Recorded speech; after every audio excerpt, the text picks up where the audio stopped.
reason the MCU was so good for so long is because they had such great writers taking decades of history and characterization and distilling it down into the purest, most entertaining form. There was a whole world, lavishly detailed, that they had to draw from. And part of what made the later MCU films and TV shows so bad in comparison was that they were not drawing upon that lavishly detailed world as much. Now, we've been hearing that this new Captain America movie has had a bunch of rewrites and it's been having a lot of bad reviews, so it's kind of up in the air whether or not this movie will be a good MCU movie, but they are drawing on a ton of really cool things from the decades of Marvel Universe history. And if you want to be one of those people who sits in the audience recognizing Easter eggs, then here's the comics you should read. Just like The Ultimates by Mark Millar and Brian Hitch serve to be a kind of template for the MCU's version of the Avengers, I have a hunch that All New Captain America by Rick Remender and Stuart Immonen is going to be kind of a template for this new Captain America movie. I don't think the movie is going to have the same plot or the same characters as the 6-issue miniseries, but I do think that the tone of this miniseries, where Sam Wilson is really starting to take on the mantle of Captain America and find out what that means to him, is going to be reflected in the movie. These 6 issues are punchy, they're modern, they're optimistic, it's really colorful. It's a great example of where they could take the character and the franchise after that terrible series Captain America and the Winter Soldier. So if you want to get a sense of the character and where he's at in his superhero journey right now before this movie takes place,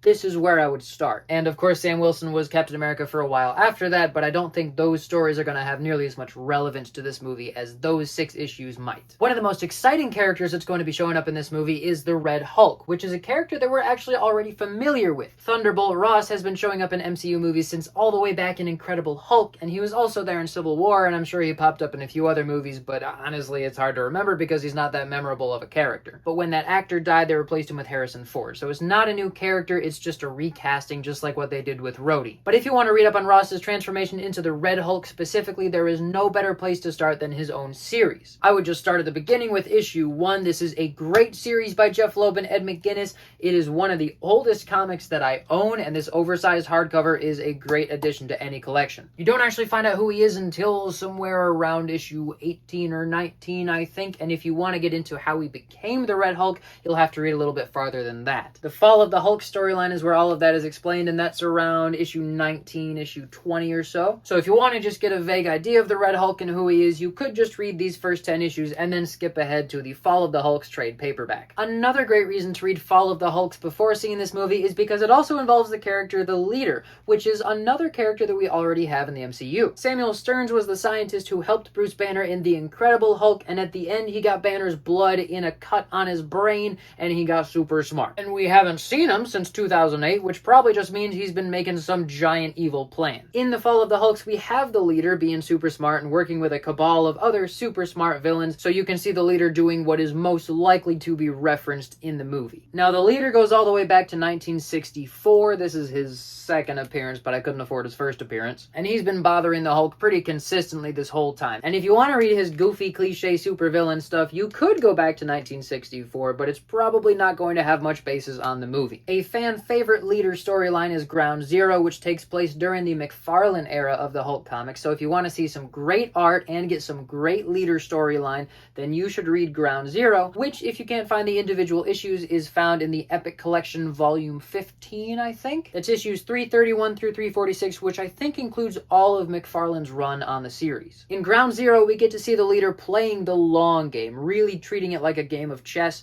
and we also have some pretty serious consequences for the Hulk. So maybe not the most appropriate for preparing for this movie in particular, but it is great material if you want to read up on the Leader. Of course, you could just skip all the way ahead to the most recent thing that's happened with the Leader and read the Immortal Hulk series, which is 50 issues, and it's all amazing. But in this series, the Leader is not an evil mastermind who plays the long game and has all these calculated risks he's taking. He's actually closer to like the devil type of a figure, and he runs the MCU's version of hell. It's massive and nuts and probably has nothing to do with the movie coming out, but if you want to read the most recent stuff on the Leader, The Immortal Hulk is a great series. Since we're talking about the Hulk anyway, another character who's going to show up in this movie for the first time is Sabra, who is basically Israel's version of Captain America. If you want to read up on Sabra, there's really not that much reading material, but you could start with her first appearance in issue 256 of the Hulk. I think she has a cameo appearance in issue 250 or something, but this is her first real appearance. And it's, fine. It is a little bit tone deaf because it ends with the Hulk, who basically has the brain brain of a child at this point,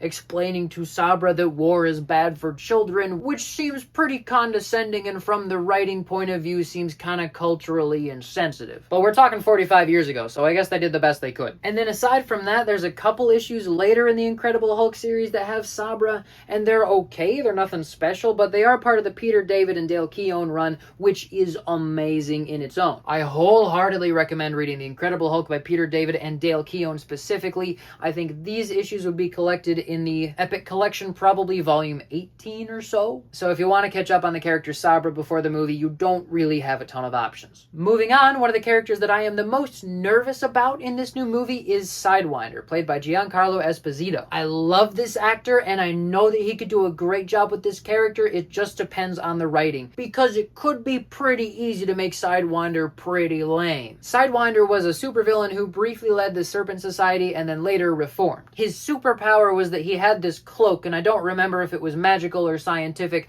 but if he used it the right way, it would help him teleport. So he organized a group of other supercriminals who also had snake-related abilities and names, and he called it the Serpent Society, and what he wanted to do was basically start a union for supervillains. He wanted to give them health insurance and a steady salary, all the regular stuff. And the payoff was, if he got captured by a superhero on the job, he would just teleport into jail and teleport you right back out. Now, I think it's very unlikely that Giancarlo Esposito's character is going to have a teleporting cloak. He's probably just gonna be some kind of super spy who seems as if he can teleport places because he's just so good. But from the few clips we've seen of the character, it looks like Esposito is bringing that same very calm confidence to the character like he did with Gustavo Fring, which tracks for Sidewinder. He is a very cool, confident, calculating character who gets things done and is very organized. So if you want to read up on Sidewinder, I would skip his first couple appearances in Marvel 2-in-1, and I would go straight to Captain America issue 310, which is the issue where the Serpent Society shows up for the first time. And then they just keep bothering Captain America all the way through, like issue 400. It's like 90 issues of them lurking in the background and being generally annoying. But during that time, only a few issues after the first appearance of the Serpent Society, we have the first appearance of the Flag Smasher, and we also have the first appearance of John Walker, who becomes Captain America